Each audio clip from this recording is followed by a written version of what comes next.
नमस्कार दोस्तों, जीके संसार में आप सभी का फिर से स्वागत है। आज हम सब टॉप जनरल अवेयरनेस के क्वेश्चंस को कवर करने वाले हैं और आज के इस वीडियो में हम सब टॉप 25 क्वेश्चन को कवर करेंगे जो कि आगामी सभी प्रतियोगी परीक्षाओं के लिए महत्वपूर्ण होगा, खासकर जिन्हें बीएसएससी सीजीएल देना है या फिर एसएससी सीजीएल देना है या बीपीएससी देना है या वेरियस एग्जामिनेशन कोई भी देना है। तो आप इस वीडियो को एंड देखिएगा क्योंकि इससे आपको काफी इंपॉर्टेंट क्वेश्चंस यहाँ पे देखने को मिलेंगे और जो कि आपकी प्रतियोगी परीक्षाओं में भी आ सकते हैं। तो अगर आप हमारे चैनल में पहली बार आए तो चैनल को सब्सक्राइब कर ऑल नोटिफिकेशन जरूर ऑन कीजिएगा, जो कि बिल्कुल फ्री है, जिससे कि सभी वीडियो की नोटिफिकेशन आप तक पहुंच सकेगी। तो चलिए बिना देर के सेशन को स्टार्ट करते हैं। और हाँ, अगर आप इन प्रश्नों का उत्तर जानते हैं तो कमेंट बॉक्स में लिख सकते हैं। चलिए सेशन को शुरू करते हैं। पहला प्रश्न है कि ऋग्वेद में बिहार क्षेत्र को संदर्भित करने के लिए प्रयुक्त जो शब्द था वह कौन सा था। तो जल्दी से अगर आप इस प्रश्न का उत्तर जानते हैं तो कमेंट बॉक्स में लिखिए। ऑप्शन है व्रात्य, विहार, किकट और महिरिया। तो सही उत्तर इस प्रश्न का अगर आपको पता है तो कमेंट बॉक्स में बताइए। तो इस प्रश्न का जो सही उत्तर होगा ऑप्शन सी होगा, किकट। ठीक है, ऋग्वेद में बिहार क्षेत्र को क्या बताया गया है? किकट क्षेत्र बताया गया, किकट बताया गया, किकट संबोधित किया गया है। और जो उस क्षेत्र के लोग थे उन्हें क्या कहा गया? व्रात्य कहा गया। ठीक है, और आपको बता दूं कि प्राप्त जो साक्ष्य है उसके अनुसार वैदिक ग्रंथों में मगध राज्य की जो उपस्थिति है वह 600 ईसा पूर्व से पहले दर्ज की गई थी। क्लियर? तो ऑप्शन सी सही रहेगा और उम्मीद करता हूं आप सब लोगों ने सही उत्तर दिया होगा। प्रश्न संख्या 2 करते हैं। प्रश्न संख्या 2 है, निम्न में से किस प्राचीन शासक ने एकराट की उपाधि धारण की थी? आपको बताना है कि एकराट की जो उपाधि है किसने धारण की थी? बिंदुसार, अशोक, महापद्नंद और शिशुनाग। तो जल्दी से उत्तर बताइए अगर आप इस प्रश्न का जानते हैं तो इस प्रश्न का सही उत्तर जो होगा वो होगा महापद्नंद, ऑप्शन सी। आपको मैं बता दूं कि नंद राजवंश का एक शक्तिशाली शासक था। कौन? महापद्नंद। और इसके द्वारा उत्तर भारत में क्षत्रिय राजवंशों को पूर्ण रूप से समाप्त किया गया था और एकराट की उपाधि धारण की थी। इसने शिशुनाग वंश के अंतिम शासक जो था नंदीवर्धन, जिसको महानंदिन भी कहा जाता है, उसकी हत्या करने के बाद ही इसने क्या किया था? नंद वंश की स्थापना की थी। और पुराणों में महापद द्वारा की गई जो व्यापक विजय है उसका वर्णन किया गया है और उसे पुराणों में महापद या महापद्धति, जो कि अनंत, यजमान या अपार धन का प्रभुत्व हासिल करने वाला, इसके रूप में वर्णित किया गया है। और आपको मैं बता दूं कि महाबोधि वंशा के जो है महाबोधि वंशा में महापद नंदा को उग्रसेन के रूप में संदर्भित किया गया है। और कलिंग का जो खारवेल का हाथी गुफा शिलालेख है उसमें नंदू द्वारा कलिंग की विजय को दर्शाता है। ठीक है, चलिए उम्मीद करता हूं आप सबका आंसर यहाँ पे सही रहा होगा। Option C is the right answer. चलिए नेक्स्ट क्वेश्चन करते हैं। प्रश्न संख्या 3। प्रश्न संख्या 3 कहता है, गुप्तकालीन सिक्के बिहार के किस स्थान पर पाए गए थे? चिरांद, जमालपुर, सासाराम और हाजीपुर। तो अगर इस प्रश्न का उत्तर आप जानते हैं तो जल्दी से बताइए क्या होगा सही उत्तर इस प्रश्न का। तो इस प्रश्न का सही उत्तर जो होगा वो होगा हाजीपुर। देखिए, बिहार में चांदी के बने जो सिक्के होते थे क्या कहलाता था? आहत। ठीक है, आहत ये कहां से मिला है? पटना के गोलकपुर से और साथ ही साथ पूर्णिया से भी प्राप्त हुआ। ठीक है, बिहार में चांदी के बने आहत सिक्के जो है पटना के गोलकपुर और पूर्णिया में पाया गया था और बक्सर और चिरांद में। ठीक है, चिरांद और बक्सर। ठीक है, यहां से क्या पाया गया है? 88 मतलब 88 तांबे के सिक्के पाए गए।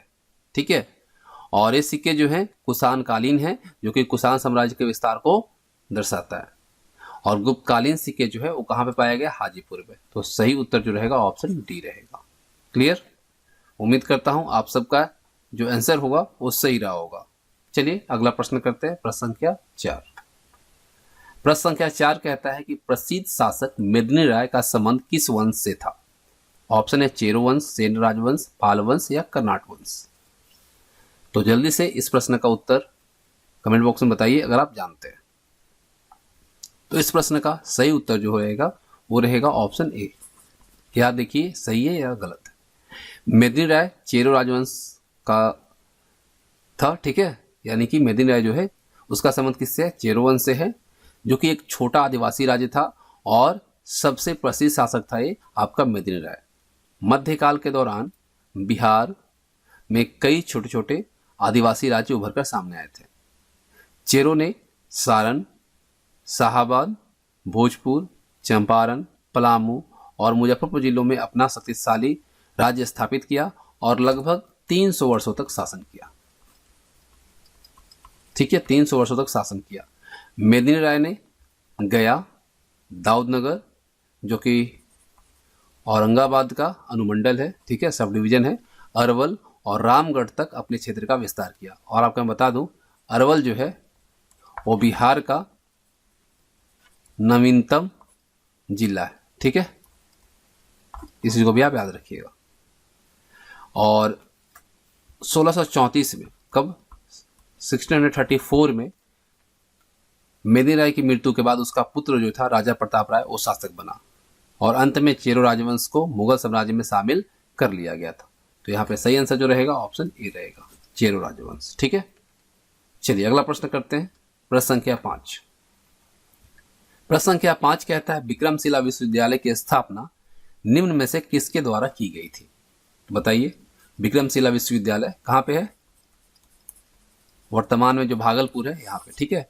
तो इसकी जो स्थापना है वह किसके द्वारा की गई थी? महिपाल प्रथम, सुमंत सेन, न्यायदेव या धर्मपाल? इस प्रश्न को बीपीएससी में पूछा गया, 67th बीपीएससी में। तो इस प्रश्न का जो सही उत्तर होने वाला है वो होने वाला है धर्मपाल, ऑप्शन डी। देखिए, विक्रमशिला विश्वविद्यालय की स्थापना जो है भागलपुर जिले के अंतिचक, कहां पे? अंतिचक गांव में, ठीक है, अंतिचक गांव में पाल वंश के राजा धर्मपाल के द्वारा किया गया था और वह एक बौद्ध था और उसने विश्वविद्यालय के रख रखाव के लिए भी भूमिदान किया था। देखिए, धर्मपाल ने नालंदा विश्वविद्यालय के रख रखाव के लिए भी 200 गांव को दान में दिया था और अन्य पाल शासकों ने विक्रमशिला विश्वविद्यालय के संरक्षण को एक नए संप्रदाय के महत्वपूर्ण और अनन्य केंद्र के रूप में जारी रखा। उसने भी मेंटेनेंस के तौर पे देखा। और देखिए, आपको मैं बता दूं कि विक्रमशिला ने बहुत से विद्वानों और छात्रों को आकर्षित किया और उसने जल्द ही नालंदा विश्वविद्यालय को पीछे छोड़ दिया था और मध्ययुगीन काल के दौरान भारत में खुद को उच्च शिक्षा के प्रमुख केंद्रों के रूप में स्थापित किया था। ठीक है, और आपको ये भी पता होना चाहिए कि यह जो आवासीय विश्वविद्यालय था और बख्तियार खिलजी द्वारा इसे नष्ट किए जाने तक यह अग्रणी स्थान अपने आप को बनाए रखा था। ठीक है, ये जो आपका विक्रमशिला विश्वविद्यालय है इसको किसने नष्ट किया था? बख्तियार खिलजी ने नष्ट किया था और नष्ट किए जाने तक यह अग्रणी अपने आप को बनाए रखा था। विक्रमशिला की जो इमारतें थी वो सुनियोजित था और व्यवस्थित था। केंद्र में एक सुंदर महाबोधि मंदिर के साथ 108 मंदिर और 6 महाविद्यालय भवन और कमल की पंखुड़ियों की तरह फैले हुए थे। ठीक है, चलिए आगे अगला प्रश्न करते हैं। प्रश्न संख्या 6। आप सब देखिएगा 25 में कितने प्रश्न आपके सही होते हैं। अगला प्रश्न जो है प्रश्न संख्या 6 क्या है? बिहार पर पहला मुस्लिम आक्रमणकारी निम्न में से कौन था? बलबन, बख्तियार खिलजी, गजनी का महमूद और कुतुबुद्दीन ऐबक। अगर आपने अभी थोड़ी देर पहले ध्यान से मेरी बातों को सुना होगा तो आप इजीली इस प्रश्न का आंसर कर पाएंगे। तो इस प्रश्न का जो सही आंसर रहेगा वो क्या रहेगा बताइए?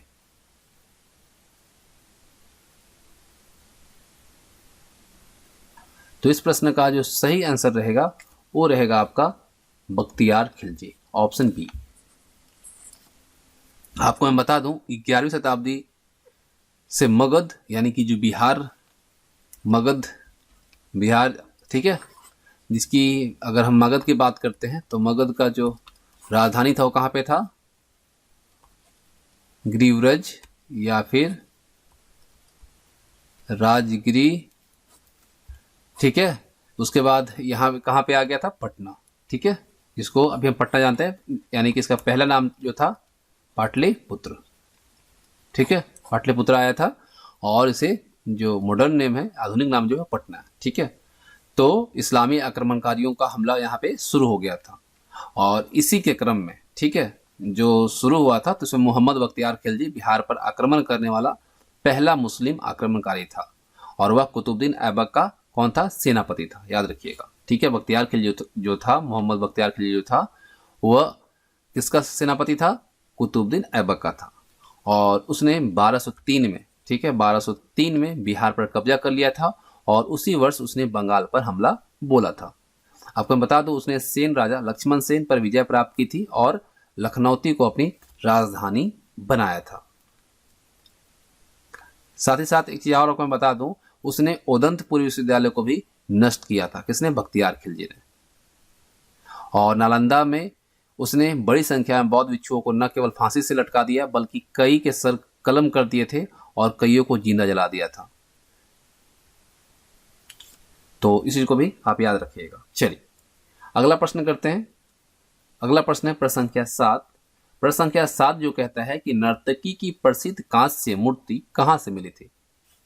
सिंधु सभ्यता से प्रश्न है और आपसे पूछा गया है कि नर्तकी की प्रसिद्ध कांस्य की मूर्ति जो है वो कहां से मिली थी, हड़प्पा, कालीबंगन, चढ़ोदरो या मोहनजोदड़ो। तो काफी आसान है, आप सब इस प्रश्न का उत्तर जानते हैं क्योंकि कई दफा आप लोगों ने इस प्रश्न को देखा है। तो इस प्रश्न का जो सही उत्तर होगा वो क्या होगा, मोहनजोदड़ो।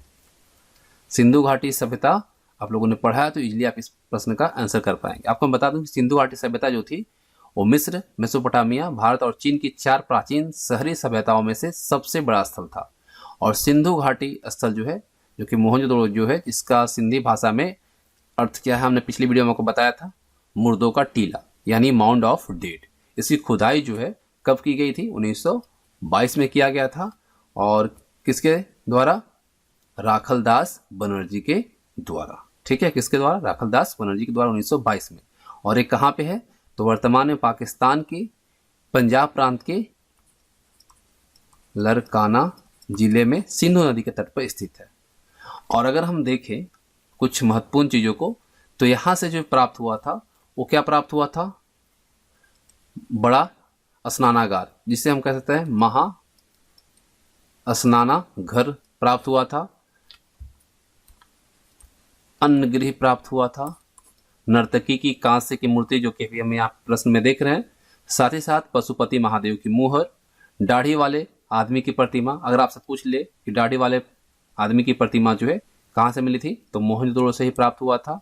और बुना हुआ कपास का एक टुकड़ा भी जो है मोहनजोदड़ो से ही प्राप्त हुआ था। तो ये सब आपको याद रखना है, काफी इंपॉर्टेंट है, क्योंकि आपको किसी से पूछ लेगा कि दाढ़ी वाले आदमी की प्रतिमा कहाँ से मिला था, तो मोहनजोदड़ो आप याद रखिएगा। तो सही जो ऑप्शन होगा वो ऑप्शन डी होगा। ठीक है, चलिए प्रश्न संख्या 8 करते हैं। प्रश्न संख्या 8 कहता है प्राचीन भारत की प्रसिद्ध रचना मृच्छकटिकम किसके द्वारा रचित है, शूद्रक, कालिदास, कल्हण या इनमें से कोई नहीं। तो अगर आप लोग थोड़ा सा भी ध्यान देंगे तो पिछली वीडियो में हमने आपको इस प्रश्न को करवाया था, तो आप इजीली आंसर कर देंगे। तो इस प्रश्न का सही उत्तर क्या होगा, तो बिल्कुल सही उत्तर इसका रहेगा ऑप्शन ए, शूद्रक। देखिए प्राचीन भारत की प्रसिद्ध रचना है आपका कौन सी, मृच्छकटिकम। ठीक है, जो कि किसके द्वारा रचित है, शूद्रक के द्वारा। और एक किसमें है, संस्कृत भाषा में। ठीक है, संस्कृत भाषा में है, जिसमें कि कितने अंक है, 10। यानी कि अंक कहने का मतलब है भाग, 10 भाग है। ठीक है, इसी को आप याद रखिए, कितने भाग है, 10 भाग है। इससे जुड़े कुछ और चीजों को अगर हम देखें तो मृच्छकटिकम का शाब्दिक अर्थ जो होता है, हमने आपको बताया था क्या होता है, मिट्टी की गाड़ी। ठीक है, मिट्टी की गाड़ी हमने आपको बताया था। और इसकी कृति में गणिका की पुत्री के साथ एक धनी व्यापारी के प्रेम प्रसंग का उल्लेख किया गया है। और जो पुस्तक है गुप्त काल के दौरान हुए महत्वपूर्ण परिवर्तनों को इंगित करती है। साथ ही साथ उज्जैनी के शूद्र अधिकारियों के संबंध में कुछ आवश्यक जानकारी भी हमें प्रदान करती है। तो यहाँ पे सही आंसर क्या रहेगा, ऑप्शन ए, शूद्रक। ठीक है, चलिए अगला प्रश्न करते हैं, प्रश्न संख्या 9। देखिए बिल्कुल आसान प्रश्न है कि कुम्हार के चाक का आविष्कार निम्न में से किस काल में हुआ था, बताइए क्या होना चाहिए, पूरा पाषाण काल, मध्य पाषाण काल, नवपाषाण काल या ताम्र पाषाण काल। क्या होगा सही आंसर इस प्रश्न का। तो देखिए इस प्रश्न का सही उत्तर होगा ऑप्शन सी, ठीक है, क्योंकि चाक का जो आविष्कार है वो कब हुआ था? नवपाषाण काल में हुआ था। ठीक है, कुम्हार के चाक का आविष्कार कब हुआ था? नवपाषाण काल में हुआ था, जिसे मानव की तकनीकी प्रगति का एक अत्यंत महत्वपूर्ण आविष्कार माना जाता है। और इस आविष्कार के कारण ही कुम्हार के चाक पर मृद भांड, जो कि मृद भांड मतलब आप समझते हैं मिट्टी के बर्तन, चाक से ही तो बनता है, बर्तनों का बनना संभव हुआ। और इससे पूर्व क्या होता था? हाथों से बनाया जाता था। और चाक के प्रचलन के साथ मृद भांडों की सतह पर क्या हुआ?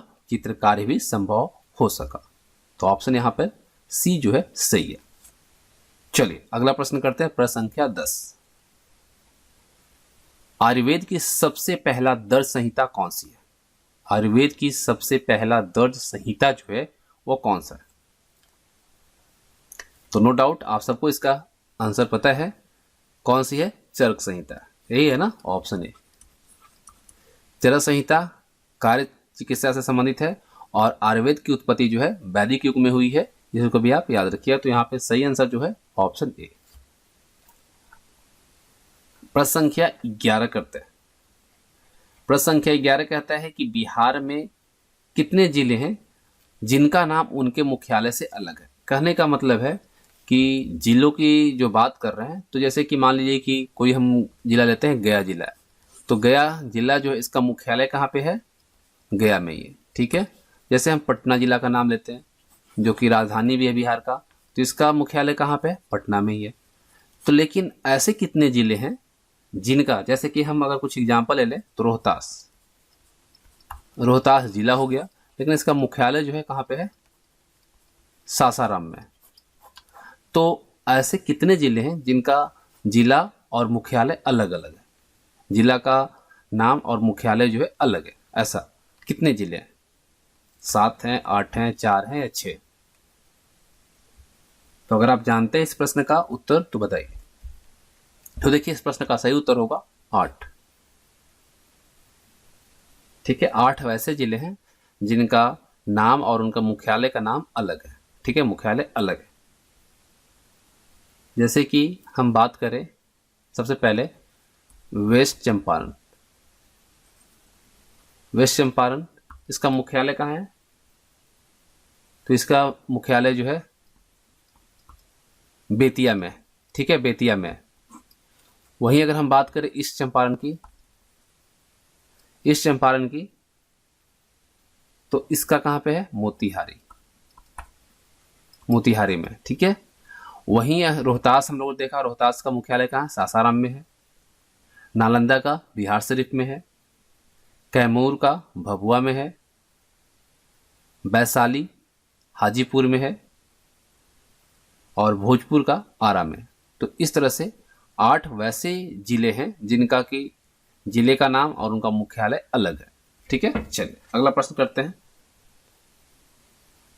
अगला प्रश्न कहता है कि मीनाक्षी सुंदरेश्वर मंदिर का निर्माण किसने करवाया था? चोलों ने करवाया था, राष्ट्रकूटों ने करवाया था, पांड्यों ने करवाया था, चेरों ने करवाया था? अगर इस प्रश्न का उत्तर आप जानते हैं तो जल्दी से कमेंट बॉक्स में बताइए। इस प्रश्न का सही उत्तर क्या होना चाहिए? तो यहाँ पे सही उत्तर जो होगा ऑप्शन सी होगा, पांडे। अपने आंसर को मैच कीजिए और देखिए क्या सही है नहीं है। मदुरई में जो मीनाक्षी सुंदरेश्वर मंदिर है, इसका निर्माण जो है पांडे शासक के द्वारा करवाया गया था और उसका नाम क्या था? कुलशेखर के द्वारा करवाया गया था। ठीक है, और यह मंदिर जो है भगवान शिव की पत्नी देवी मीनाक्षी को समर्पित है। देखिए कुलशेखर द्वारा सुंदरेश्वर मंदिर के प्रवेश द्वार पर बनवाया गया जो 3 मंजिला गोपुरा का मुख्य भाग और देवी मीनाक्षी देवी मंदिर का केंद्रीय भाग जो है, इसके मूल भाग के शेष बचे कुछ अवशेष में से एक है जो कि आज भी विद्यमान है, यानी कि आज भी मौजूद है। ठीक है, तो ऑप्शन यहाँ पे सी सही है। चलिए प्रश्न अगला करते हैं। अगला प्रश्न जो कहता है कि भारत के निम्न में से किन राज्यों में नागार्जुन गुहा लेक पाए गए हैं? राजस्थान, बिहार, मध्य प्रदेश और तेलंगाना। तो इस प्रश्न का सही उत्तर जो होगा वो होगा आपका ऑप्शन कौन सा? बिहार। देखिए नागार्जुन पहाड़ियों में उत्कीर्ण जो नागार्जुन गुहा लेक है ये बिहार में पाया गया है। और कहाँ पे? बिहार के जहानाबाद में। ठीक है, जहानाबाद जिले में पाया गया है। और ये जो अभिलेख है सम्राट अशोक के पौत्र राजा दशरथ, ठीक है, राजा दशरथ से संबंधित है। और ये जो है आपका किस भाषा में है? प्राकृत भाषा में, ठीक है, प्राकृत भाषा में। और अगर लिपि पूछा जाए तो कौन सी लिपि है? ब्राह्मी लिपि, ठीक है, ब्राह्मी लिपि में। इस चीज को आप याद रखिएगा। अभिलेख के अकॉर्डिंग राजा दशरथ के 3 गुफाएं कौन कौन सी? वापिका, गोपिका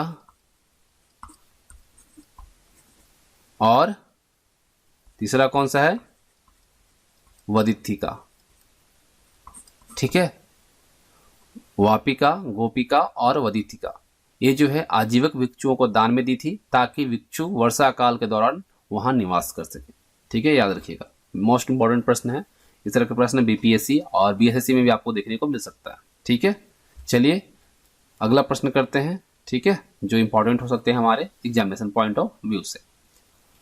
तो अगर प्रश्न आपको पसंद आ रहे हैं तो वीडियो को लाइक जरूर कीजिएगा, ठीक है। देखिए अगला प्रश्न है बौद्ध धर्म से कि तृतीय बौद्ध संगीति कहाँ आयोजित की गई थी? ऑप्शन है पाटलिपुत्र, राजगिरी, वैशाली और कुंडलवन। तो अगर आप जानते हैं तो जल्दी से, और काफी आसान ही, आप जान भी रहे होंगे, ठीक है। तो इस प्रश्न का सही उत्तर जो होना चाहिए वो क्या होना चाहिए? देखिए 4 बौद्ध संगीतियों का आयोजन किया गया था और बौद्ध धर्म के इतिहास में 4 इसे मील का पत्थर माना जाता है। और इन जो संगीति की बात कर रहे हैं हम, इसका आयोजन बौद्ध धर्म के उस अवधि के दौरान संबंधित मुद्दों को संबोधित करने के लिए किया जाता था, ठीक है। और अगर हम देखें तो जो हमसे क्वेश्चन यहाँ पे पूछा गया है तृतीय, तो ये हुआ था पाटलिपुत्र में। कहाँ पे हुआ था? पाटलिपुत्र, जो कि अभी पटना के तौर पे जाना जाता है, जो कि बिहार का कैपिटल है। यहाँ पे सही ऑप्शन है ऑप्शन ए। देखिए पहला जो हुआ था वो हुआ था 400, कब हुआ था? 483 ईसा पूर्व, ठीक है, 483 ईसा पूर्व में हुआ था। ये कहाँ पे हुआ था? तो ये हुआ था राजगिरी, जो कि अभी राजगीर के तौर पे जाना जाता है। और सप्तपर्णी गुफा जो है वहां पे आयोजित हुई थी। और किसके शासनकाल में हुआ था? तो अजातशत्रु के शासनकाल में। कौन से राजवंश से संबंधित है? तो हर्यक, ठीक है। और इसकी अध्यक्षता की बात की जाए तो किसने किया था? महाकश्यप ने किया था। और इसका परिणाम काफी इंपॉर्टेंट है। पहला जो बौद्ध संगीति हुआ था इसमें विनय पिटक और सुत पिटक, ये 2 में हुआ बटा था, ठीक है, विनय पिटक और दूसरा सुत पिटक। उपाली, इसकी अध्यक्षता उपाली, ठीक है, और सुत पिटक का आनंद, यही था ना। चलिए, और वहीं अगर हम द्वितीय बौद्ध संगीति की बात करें तो किसके शासनकाल में हुआ था? कालशोक।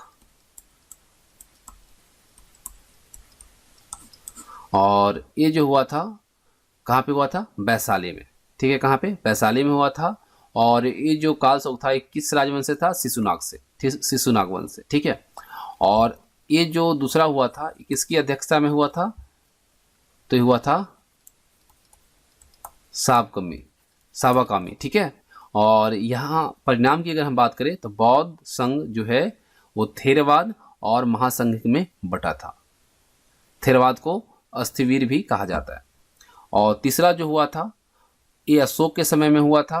और अशोक आप सब जानते हैं किस राजवंश से थे? मौर्य राजवंश से। और ये कहाँ पे हुआ था? पाटलिपुत्र में, जो कि आप यहाँ पर ऑप्शन में भी देख रहे हैं, यही हमसे पूछा भी गया। और किसकी अध्यक्षता में हुआ था? तो मोगलीपुत्र तीस की अध्यक्षता में हुआ था। और इस संगीति का जो परिणाम था वो अभिधम पिटक यानी पाली में बौद्ध दर्शन का संहिताकरण किया गया। और जो चौथी बौद्ध संगीति जो हुई ये कनिष्क के शासनकाल में हुआ, ठीक है। और ये हुआ था आपका कुंडलवन कश्मीर में। और कनिष्क किसके, कौन से राजवंश से थे? कुषाण से, है ना। और इसका अध्यक्षता की अगर हम बात करें चौथी बौद्ध संगीति का तो वसुमित्र अध्यक्षता किया था। और उपाध्यक्ष जो थे अश्वघोष थे। और इस बौद्ध संगीति का जो परिणाम था वो बौद्ध धर्म का महायान तथा हीनयान में विभाजन होना, ठीक है। अगर आपसे पूछ लिया जाए कि बौद्ध धर्म महायान और हीनयान में कब विभक्त हुआ था, कब बटा था, तो ये चौथी बौद्ध संगीति में कुंडलवन कश्मीर में जो हुआ था उसमें, ठीक है, तो उम्मीद करता हूं आप सबको यहाँ पे सारे डाउट क्लियर हुए होंगे। साथ ही साथ आपको मैं ये भी बता दूं कि अगर आपको याद करना है चारों बहुसंगीतियां जो हुई थी कि कैसे इनको हम याद रखें, तो काफ़ी आसान है। ठीक है, आप सब जानते हैं कि पहला जो हुआ था कहाँ पे हुआ था, राजगिरी में, तो रा। दूसरा कहाँ था, वैशाली में, रावे। और तीसरा कहाँ हुआ था, पाटलिपुत्र, पा। और चौथा कहाँ हुआ था, कुंडलवन। तो रावे पा को याद रखना है आपको, बस रा से राजगिरी, वै से वैशाली, पा से पाटलिपुत्र और कु से कुंडलवन। तो इस तरह से आप याद रख सकते हैं रावे पाकू। ठीक है, रावे पाकू याद रखेंगे तो सारे बहुसंगीतियां आपको याद रहेंगी कहाँ पे हुई थी। चलिए अगला प्रश्न करते हैं। अगला प्रश्न कहता है कि निम्न में से किसने भारतीय उपमहाद्वीप पर सबसे पहले आक्रमण किया था, कुषाण, यूनानी, शक और तुर्क। तो सही उत्तर इस प्रश्न का क्या होना चाहिए बताइए। अगर हम यहाँ पे विकल्प जो देख रहे हैं, कुषाण, यूनानी और शक और तुर्क, तो इसमें जो सही उत्तर होगा वो सबसे पहले जो आक्रमण किया था वो किया था यूनानी। तो यहाँ पे बी सही हो जाएगा। भारत पर अगर हमला करने वाले आक्रमणकारियों का सही कालक्रम देखें तो यूनानी पहले, कब, 326 ईसा पूर्व, और सिकंदर, ठीक है, सिकंदर के द्वारा। उसके बाद पहली शताब्दी ईसा पूर्व, उसके बाद कुषाण पहली शताब्दी ईस्वी में, उसके बाद तुर्क 12वीं शताब्दी ईस्वी में। तो यहाँ पे सही आंसर जो होगा यूनानी। ठीक है, प्रश्न के अकॉर्डिंग। चलिए अगला प्रश्न करते हैं। अगला प्रश्न क्या कह रहा है, अगला प्रश्न कह रहा है अष्टाध्यायी नामक पुस्तक किसके द्वारा लिखी गई थी, बद्रायन, कलहन, भारवी और पाणिनि। अष्टाध्यायी जो है पाणिनि के द्वारा लिखी गई है। ठीक है, और ये 600 से 500 ईसा पूर्व में संस्कृत भाषा में ये रचित है और ये व्याकरण ग्रंथ है। अगला प्रश्न जो है कैवल्य पद में किस धर्म या संप्रदाय से संबंधित है। कैवल्य पद जो है वह किस धर्म संप्रदाय से संबंधित है। कैवल्य पद किस धर्म और संप्रदाय से संबंधित है। शैववाद, बौद्ध धर्म, जैन धर्म या इनमें से कोई नहीं। तो आप सबको पता है किससे है, जैन धर्म से। सी सही है। और इसका अर्थ क्या होता है, जो आप देख रहे हैं कैवल्य पद, इसका अर्थ क्या होता है, संपूर्ण ज्ञान। संपूर्ण ज्ञान। ठीक है, 30 वर्ष की आयु में महावीर तपस्वी बन गए थे, जो कि आप जानते हैं। और ये 24वें तीर्थंकर हुए थे महावीर स्वामी जैन धर्म के। साल वृक्ष के नीचे, किसके वृक्ष के नीचे, साल के वृक्ष के नीचे, ठीक है, उनको क्या हुआ था, ज्ञान की प्राप्ति हुई थी, जिसे कि कैवल्य कहा जाता है। जैन धर्म में क्या कहा जाता है, कैवल्य, सर्वोच्च ज्ञान। और इसी कारण उनका नाम जो है क्या पड़ा था, केवलिन भी पड़ा था। याद रखिएगा, महावीर स्वामी को केवलिन नाम से भी जाना जाता है। जैन धर्म में 24 तीर्थंकर हुए, आपको पता है, जो कि अंतिम तीर्थंकर कौन हुए, महावीर स्वामी। चलिए अगला प्रश्न करते हैं। अगला प्रश्न क्या कहते हैं, चलिए देखते हैं। अगला प्रश्न है कि हड़प्पा कालीन स्थल मोहनजोदड़ो किस नदी के निकट स्थित है, चिनाब, सिंधु, रावी और घग्गर।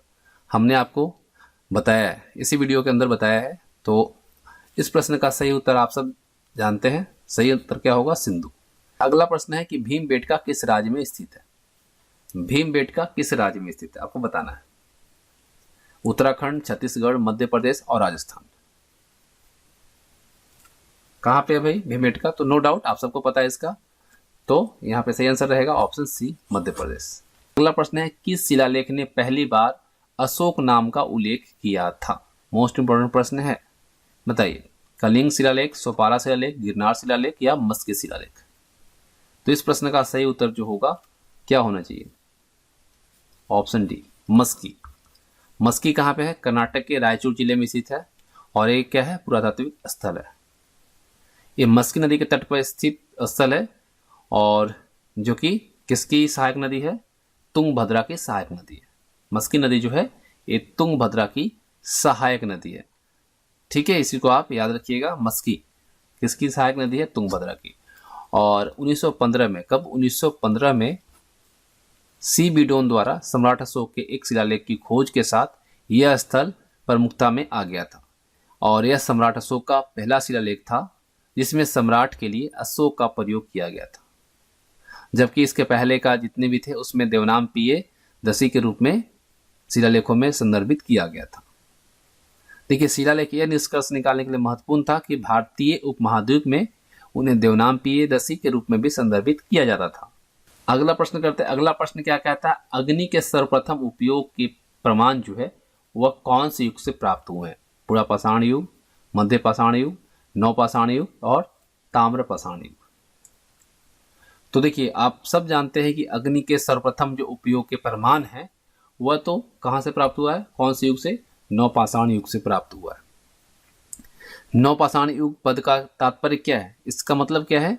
युग के अंतिम चरण से। ठीक है, नवपाषाण का मतलब है युग के अंतिम चरण से। पाषाण युग को 3 भागों में, पुरा पाषाण युग, मध्य पाषाण युग और नवपाषाण युग में विभाजित किया गया है। देखिए, नवपाषाण युग की अगर हम कुछ महत्वपूर्ण विशेषताओं की बात करें तो कृषि की शुरुआत हुई, खाना बदोश से व्यवस्थित जीवन की शुरुआत हुई, पहिए का आविष्कार हुआ, मिट्टी के बर्तनों का उपयोग हुआ और पहली बार मृतक का इच्छानुरूप संस्कार भी हुआ। ये नवपाषाण युग में ही हुआ। चलिए आगे बात करते हैं अगले प्रश्न की। अगला प्रश्न जो कहता है, क्या कह रहा है, जैन धर्म में यह माना जाता है कि जगत सार्वभौमिक द्वारा सृजित और चलायमान है, नियम, चेतना, सत्य या इनमें से कोई नहीं।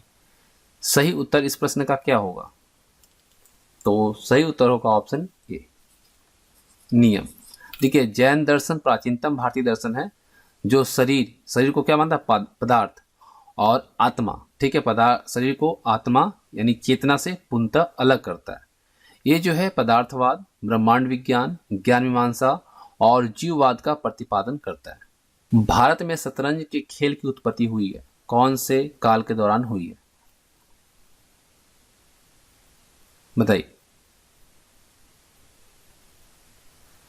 तो ये हुआ है गुप्त काल में। किस काल में हुआ? गुप्त काल में। भारत में गुप्त काल के दौरान शतरंज का खेल शुरू हुआ और उस समय इस खेल को क्या कहा जाता था?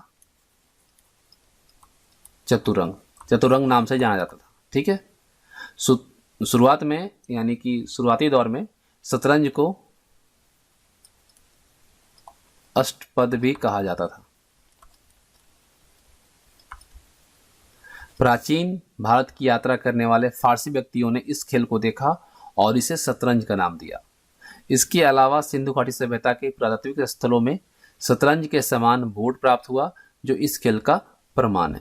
तो ऑप्शन बी सही है। अगला प्रश्न करते हैं। अगला प्रश्न क्या कह रहा है, चलिए देखते हैं। सिकंदर ने भारत पर आक्रमण कब किया था? बताइए। सिकंदर महान भारत पर आक्रमण कब किया था? देखिए, सिकंदर महान भारत पर आक्रमण कब किया था? 326 ईसा पूर्व में। सिकंदर महान, जिसे अलेक्जेंडर तृतीय या मैसिडोनिया के अलेक्जेंडर के रूप में भी जाना जाता है, इसका जन्म कब हुआ था? 356 ईसा पूर्व में हुआ था और मैसिडोनिया की राजधानी पेला में इसका जन्म हुआ था। अगला प्रश्न करते हैं। अगला प्रश्न क्या कह रहा है कि निम्न में से किसके शासनकाल के दौरान वेनसांग भारत आया था? अशोक, पुष्यमित्र शुंग, स्कंदगुप्त और हर्षवर्धन। बताइए। अगर जानते हैं तो जल्दी से बताइए।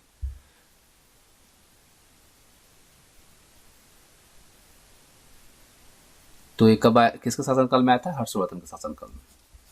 ठीक है, वेनसांग जो है वह चीनी बौद्ध यात्री था, आप सब जानते हैं, और ये आपका हर्षवर्धन के शासनकाल में आया था और भारत में तकरीबन 13 से 14 वर्ष तक रहा था।